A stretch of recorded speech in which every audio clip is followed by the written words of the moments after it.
আজকে ভোরবেলায় 5:30টার সময় দেখি মেয়ে ঘুম থেকে উঠে গেছে। আর মেয়ের সাথে সাথে আমাকে উঠে যেতে হয়েছে। তারপর মেয়েকে ঘুম পাড়ালাম, মানে ঘুমাতে ঘুমাতে মেয়ে প্রায় বাজলো 8:30। তারপর 8:30টার সময় যেই ঘুমিয়ে পড়লো। তারপর আমি ঘরে টুকটুক করে কাজ সারছিলাম।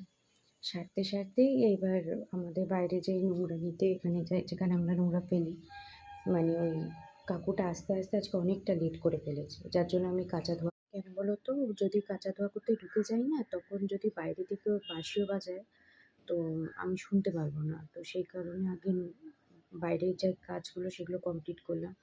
এবারে কাচা ধোয়া করতে ঢুকেছি, যেই দেখি আমার মেয়ে চিৎকারের আওয়াজ, হঠাৎ চিল্লাচ্ছে।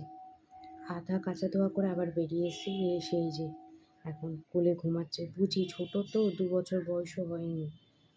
ওরও তো ইচ্ছা করে ঘুম থেকে উঠলেই আগে ওকে মাম্মামের কোলে কিছুক্ষণ আদর খেতে হবে, এই কোলে কিছুক্ষণ ঘুমাবে, তারপর আদর খাবে, তারপর উঠবে। কিন্তু একা হাতে আমিও বা কোন দিকে যাব? এখানে ঘরের কাজ কত বাকি, রান্না করতে হবে, এখনও ঘরের A to Z কাজ রয়েছে। তো যাই হোক, আমি তোমাদের আস্তে আস্তে করে সবই ব্লগে শেয়ার করব, আমার ডেলি ব্লগ।